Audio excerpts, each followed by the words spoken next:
Dear student, science टेनो संस्थान की तरफ से आज की क्लास में स्पीड है 100 शब्द प्रति मिनट। तो लिखिए।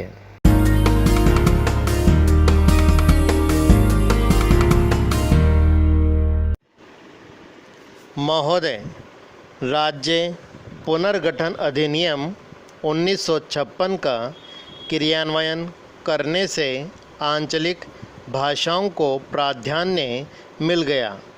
आंचल की आर्थिक, पारंपरिक तथा सामाजिक पहचान को प्रोत्साहित करने में राज्य सरकार, केंद्र सरकार तथा अन्य बहुत सारी स्वयंसेवी संस्थाएं अपना योगदान दे रही है। इसके साथ साथ आंचलिक भाषा के विकास के लिए उन्हें स्वतंत्र रूप से कार्य करने देना अति आवश्यक है।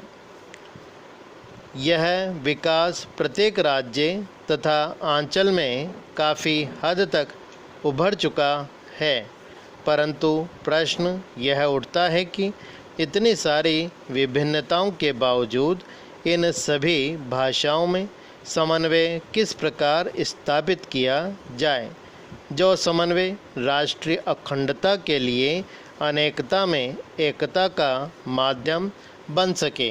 विराम पैरा।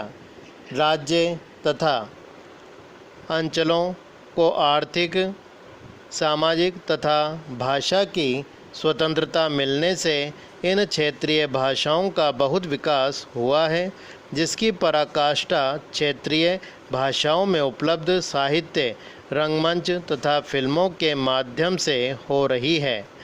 श्री अरविंद के शब्दों में प्रादेशिक जातियों की इस समस्त रचना में बाह्य रूपों के अनेक भेदों के बीच एक ही संस्कृति का प्रभुत्व दृष्टिगोचर होता है, परंतु उनमें से प्रत्येक अपनी विशिष्ट चरित्र और स्वभाव की धार के अनुसार ही सृजन करती है, और यह चीज़ इन सुंदर और ओजस्वी साहित्य में से प्रत्येक पर भिन्न भिन्न छाप लगा देती है, जो एकता में भी समृद्ध विविधता का स्रोत है।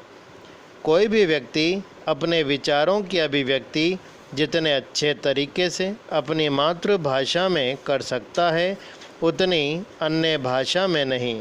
अब प्रश्न यह उठता है कि भारत एक अखंड राष्ट्र है, फिर इसमें विभिन्न क्षेत्रीय भाषाओं का समन्वय कैसे किया जाए, जिसमें प्रत्येक देशवासी को यह अनुभव हो सके कि हम भिन्न भिन्न आंचलिक भाषाओं के बोलने वाले एक ही माला में पिरोए हुए मोती हैं।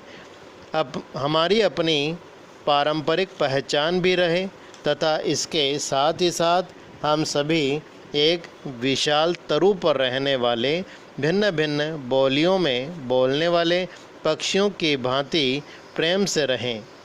लगता है कि संविधान निर्माताओं ने यह बात गहराई से अनुभव की होगी। प्रशासन की सुविधा के लिए अंग्रेजी भाषा को माध्यम बनाया, परंतु स्वतंत्रता प्राप्ति के पश्चात भी इस भाषा की व्यापकता के ऊपर प्रश्न चिन्ह लग गया। इसलिए संविधान निर्माताओं ने पहले से ही धीरे धीरे अंग्रेजी से भारतीय भाषा में परिवर्तित करना शुरू कर दिया। हिंदी भाषा का प्रारंभिक रूप में अंग्रेजी का स्थान लेना असंभव सा था। पूर्ण विराम।